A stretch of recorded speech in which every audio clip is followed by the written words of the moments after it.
Hi everyone, my name is Salma Rismayanti. I'm from Bakti Kencana University.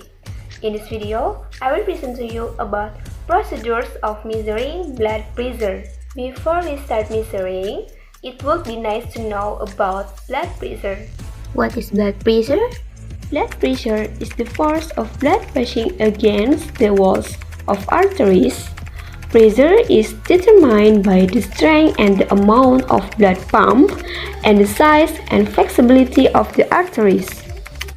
According to WHO, the limit of normal blood pressure is 120 until 140 mmHg for systolic pressure, and for diastolic pressure is 80 until 90 mmHg. The equipment for measuring blood pressure, there is stethoscope for listening to the pulse, and then sphygmomanometer for measuring blood pressure, and the last, notes and pen for documentation the result. Step number 1. Inform consent to the patient. Step number 2. Prepare the equipment. Step number 3. Wash hands.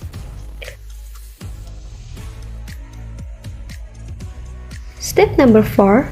Roll up the patient's sleeve and identify the pulse using index, middle, and ring fingers on radial side. Step number 5.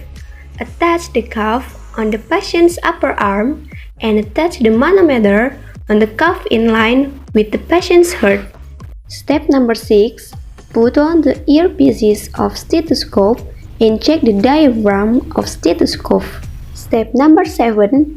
Slide the diaphragm of stethoscope and lock the valve and put the index, middle, and ring finger on the radial side. Step number 8. Pump the rubber bulb until the pulse on radial side cannot be felt. Step number 9. Unlock the valve slowly and listen to the first beat. If you heard the first beat, this is systolic, and when you heard the last beat, this is diastolic. Step number 10. Put off the earpieces of stethoscope and check the diaphragm under the cuff or brachial. Step number 11. Check the manometer on the cuff and open the cuff from the patient's upper arm. Step number 12. Tidy up the equipment and tell the results of measurement to the patient. And the last step is documentation.